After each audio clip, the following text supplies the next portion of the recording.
tadi headline-nya itu tentang Anda yang sedikit mengkritisi soal impor, rencana impor ya, kereta Jepang gitu. Nah, apa alasan saat itu menolak? Dan kemarin katanya sempat nyoba ya, naik kereta di jam sibuk. Gimana rasanya? Ya, pertama soal menolak ya. Mhm. Jadi gini Mbak Ilona, kami ini di Komisi 6 Mhm. tahun 2020 sudah mendatangi pabrik Inka di Banyuwangi. Ya. Manajemen dan direksi Inka sudah memaparkan kepada kami anggota Komisi 6 dalam kunjungan kerja Komisi 6 DPR RI di Inka bahwa pabrik Inka itu sudah selesai dan siap menerima order dari KCI. Ingat ya, sudah selesai ya. Karena saya ulang-ulangi sudah selesai dan siap menerima order dari KCI. Karena kenapa saya ulang-ulangi sudah selesai? Karena narasi yang dibangun adalah pabriknya belum selesai dan baru selesai dan diresmikan oleh Pak Tiko 9 Maret 2023. Saya tegaskan pabriknya di saat kami kunjungan kerja Desember 2020 itu persis sama kondisinya dengan 9 Maret 2023 Pak Tiko resmikan. Persis sama ya. Jadi isinya dan bentuknya. Jadi pabrik itu sudah selesai. Kami kunjungan kerja dan menerima paparan dari Pak Budi Novi di Rut Inka sebelum sekarang ya bahwa pabrik Inka siap beroperasi. Lalu di Januari 2021 kami dari Komisi 6 mengusulkan kepada Kementerian BUMN, kepada KAI, kepada KCI untuk memberikan order KRL ini kepada Inka. Jangan lagi mengimpor kereta bekas dari Jepang. Itu yang kami sampaikan dari Januari 2021. Nah, berulang-ulang kali kami ulangi dan kami ingatkan. Nah, lalu yang kedua, berkat dorongan kami di Komisi 6, pihak Inka melakukan lobby dan komunikasi dengan pihak KCI. Ya. Lalu termasuk dibantu oleh Kedeputian Menteri BUMN yang membawahi asisten Deputi Menteri BUMN yang membawahi Inka dan KAI ya. Nah, itu disupervisi agar disegerakan ada kontrak. Lalu ternyata ya didorong, dipush oleh pihak Kementerian BUMN nggak jalan-jalan. Akhirnya ada MOU di 2022 Maret kalau nggak salah atau Mei, saya lupa tanggal persisnya. Nah itu pun MOU itu setelah Presiden Jokowi melakukan koreksi dan komplain secara terbuka waktu itu di pengadaan TKDN Pak di Pertamina. Nah, setelah kejadian itulah ditambah dorongan dari asisten deputi Kementerian BUMN yang membidangi KAI dan Inka, akhirnya ditandatangani MOU itu. Tapi nggak ada kabarnya lagi setelah MOU hilang dari.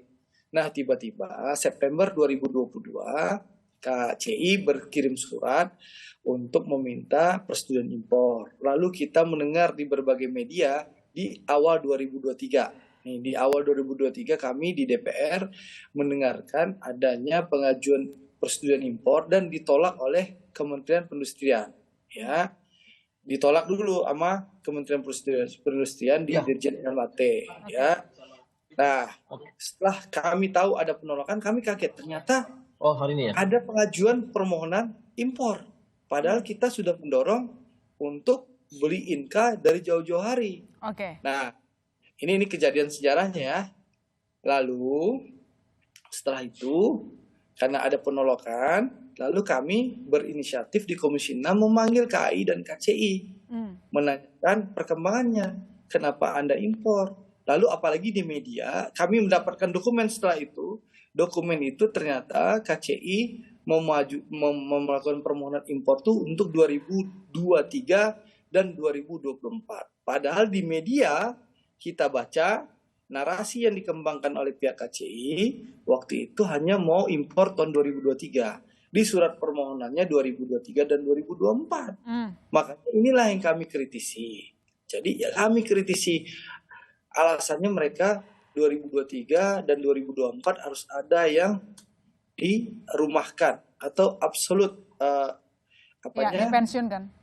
dipensiunkan. Nah, kalau sudah tahu dan sudah memprediksi dari awal, kenapa hal ini tidak dipesan jauh-jauh hari?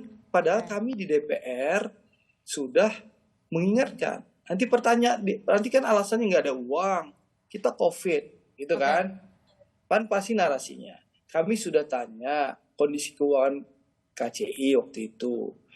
DER-nya seperti apa? Debt equity rasionya juga masih bagus. Itu satu ya. Yang kedua, urusan kereta cepat Jakarta-Bandung aja, kami di DPR memberikan dukungan penuh ke Bang Arya itu. Sehingga kereta cepat Jakarta-Bandung insya Allah Juli ini sudah bisa diuji cobakan dan segera akan diresmikan oleh Presiden di ulang tahun kemerdekaan Indonesia di 17 Agustus nanti gitu loh.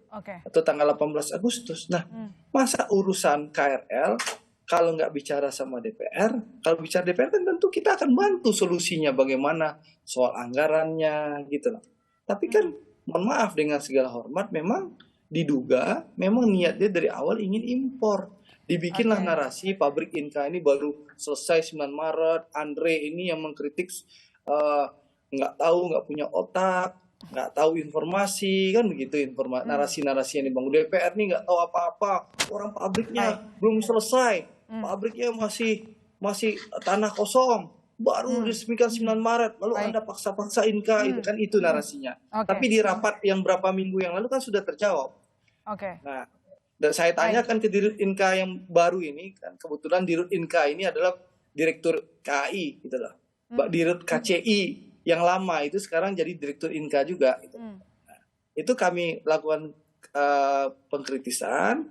Nah, itu jadi terlihat bahwa pabrik itu ketahuan memang kondisi 9 Maret 2023 diresmikan Pak Tiko, Wamen 2 itu persis sama yang kami kunjungi Desember 2022. Itu 2020 ya. Itu satu. Lalu yang kedua, itu soal ini ya, kenapa nggak pesan? Itu yang kita kritik. Yang kedua, tapi saya sudah ke lapangan hari Senin yang lalu, ya, saya melihat sendiri kondisi di lapangan, ya, di jam sibuk saya naik kereta KRL dari Rawabuntu menuju stasiun Palmerah, dari Serpong menuju Palmerah untuk berkantor di DPR sesuai dengan aspirasi teman-teman anak kereta, netizen anchor yang memberikan masukan ke saya, Pak Andre lihat langsung kondisi lapangan.